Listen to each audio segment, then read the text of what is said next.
और अब बहुत सारे इंडिया में केसेस हैं जो ट्रेडिंग के कारण सुसाइड करे। मेरे भी मन में 1, 2, 3, 4 बार ऐसे था। आपको कर्ज लेके ट्रेडिंग करना चाहिए या कर्ज लेके आप ट्रेडिंग में अमीर बन सकते हो क्या? इसको मैं ब्रेक डाउन करूँगा क्योंकि मैं ले चुका हूँ, मैं इस चीज़ को झेल चुका हूँ। तो कोई ऐसा वीडियो जो यूट्यूब पे अवेलेबल है, उससे तो मैं हाइपोथेटिकल ज्ञान से मैं अपना प्रैक्टिकल एक्सपीरियंस शेयर कर सकता हूँ। तो सबसे पहले शुरू करते हैं कि मान लेते हैं कि एक नंबर ले लेते हैं। मान लेते हैं कि 5 लाख, ठीक है? 5 लाख इसी के लिए है क्योंकि हम ऑप्शन सेलिंग करने वाले हैं इधर। अब मान लीजिए 5 लाख लिए और हम मुझे पता है कि आप जो है ना ठीक-ठाक पैसे बना रहे हो, यानी 5 से 6% बना रहे हो। मान लेते हैं ऑन एवरेज 6% आप पर मंथ बना पा रहे हो क्योंकि आपको ट्रेडिंग पता है। तो 6% कितना हो गया? 30 के। अब ये आपका क्या है? Gross profit. इस पे आपका एसटीटी नहीं लगा है, जीएसटी नहीं लगा है, ब्रोकरेज नहीं लगा है। अब मान लेते हैं आप मिनिमम 2 ट्रेड लेते हो, तो 2 ट्रेड पे आपका जो जीएसटी लगेगा, जीएसटी किस पे लगता है? ब्रोकरेज पे लगता है। एसटीटी किस पे लगता है? आपका ट्रांजैक्शन जो आपका ट्रांजैक्शन चार्ज होगा, जितना आप ट्रांजैक्शन करोगे, उस पे लगेगा। उसके बाद आपका जो एसटीजी है, एसटीजीसी शॉर्ट टर्म कैपिटल गेन, वो आपके प्रॉफिट पे लगेगा। अब एसटीजीसी 20% के आसपास लगता है, ठीक है? तो आपने 30,000 बना लिया। अब निर्मला ताई आई वस्तुली बहन कि भैया ऐसे तुम घर जा नहीं सकते हो, ऐसा करो कि हमको 0.05% तो दो ही दो। और साथ में क्या है ना कि मोदी जी कह रहा है कि देश का विकास होना जरूरी है। अब देश का विकास कैसे होगा? फ्री का गेहूँ चावल बांट के, फ्री का रेवड़ी बांट के, तो उसके लिए पैसे कहाँ से आएंगे? तो आपके जो 30,000 कमाए हैं, तो मोदी जी बोलेंगे कि भैया ऐसा करो कि तुम मुझे 20% दे दो, ठीक है? मोदी जी ले गए।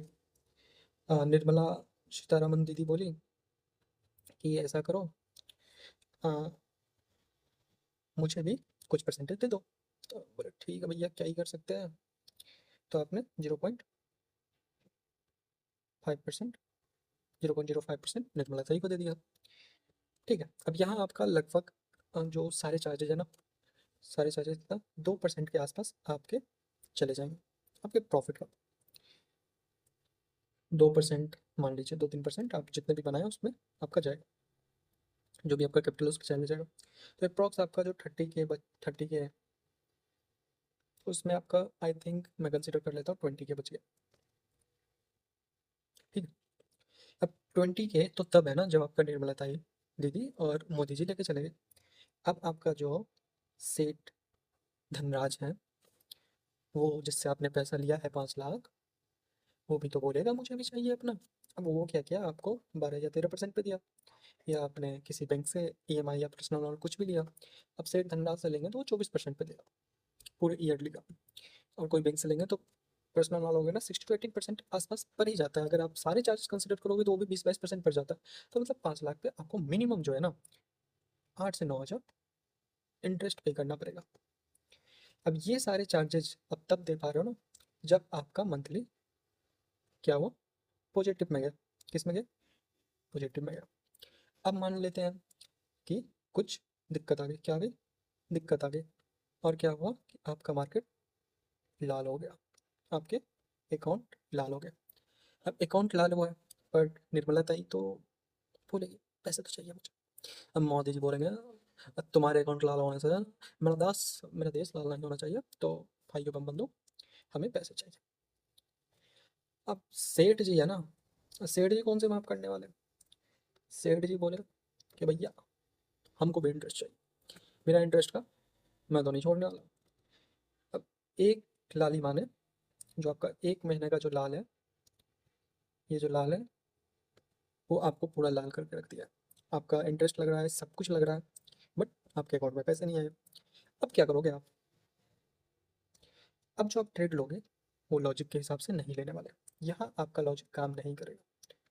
अब आप इमोशन के पीछे भागोगे कि आपको सेठ धनराज का पैसा देना है, मोदी जी भी लेंगे और निर्मला ताई भी लेगी।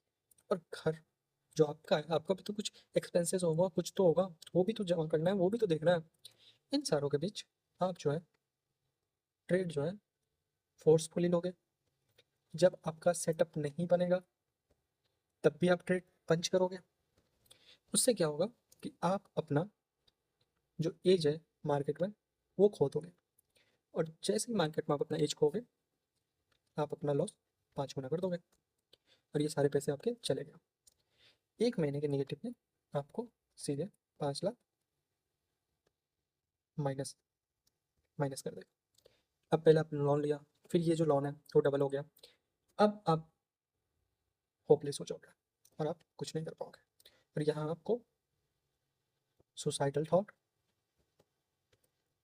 आना शुरू होगा। और अब बहुत सारे इंडिया में केसेस हैं जो ट्रेडिंग के कारण सुसाइड करे।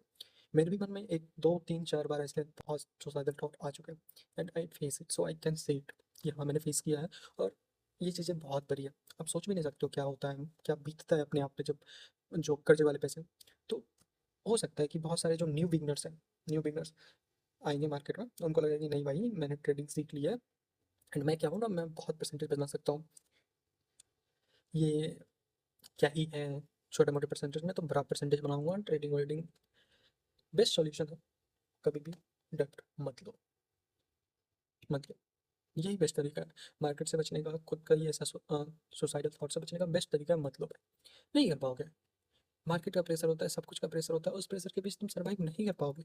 हो सकता है कि आपका 10 दिन अच्छा चल रहा हो, पर 11वां दिन है ना, मार्केट कहीं ना कहीं आपको फंसा लेती है, और तब आप इमोशन से चलते हो, और इमोशन के बीच आपका कुछ भी काम नहीं कर पाता है, और नहीं बन पाओगे आप, नहीं कर पाओगे। ये सच्चाई है, भले ही आप इसे कितना भी इग्नोर करो, उससे कोई फर्क नहीं पड़ता मार्केट को कोई फर्क नहीं पड़ता। तो आप कहीं ना कहीं लैग कर जाओगे। बेस्ट सोल्यूशन है कि मत करो।